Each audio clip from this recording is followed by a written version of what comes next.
अपनी जिंदगी के दायरे को इतना महदूद रखो कि कोई बासानी इसमें दाखिल ना हो सके, ताकि तुम अपनी जात को अजियतों से महफूज रख सको।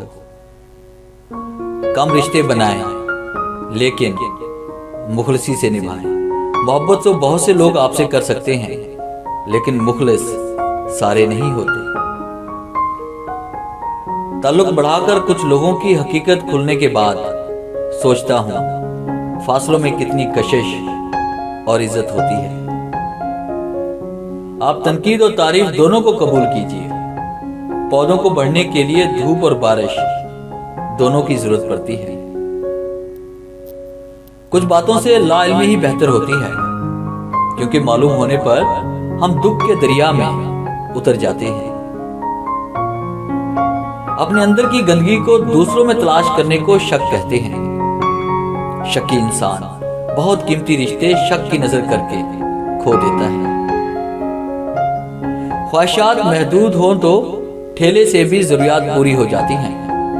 ख्वाहिशात लामहदूद हो तो प्रॉपर्टी, गाड़ियां, प्लाजे भी कम पड़ जाते हैं। ताल्लुकात जल टूटने की वजह यह है कि हम एक दूसरे को समझते कम और परखते ज्यादा है। कुछ लोग जंगली झाड़ियों की तरह होते हैं। इनसे उलझने की बजाय बचकर निकलने में ही भलाई होती है। दुनिया का खूबसूरत तरीन शख्स वो है जिसे मुश्किल में आवाज देना आसान हो। हम अक्सर जायज काम इस वहम में नहीं करते कि लोग क्या कहेंगे, मगर इस मंतक पर नाजायज काम करते रहते हैं कि सभी ही तो करते हैं। लफ्जों की ताकत को कम मत समझिए, क्योंकि छोटा सा हां और छोटा सा ना पूरी जिंदगी बदल देता है।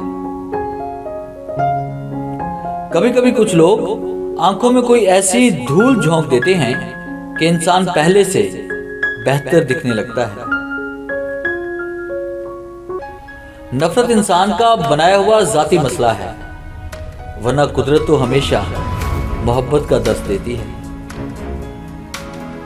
जब इंसान की अकल मुकम्मल हो जाए तो इसकी गुफ्तगू मुख्तसर हो जाती है।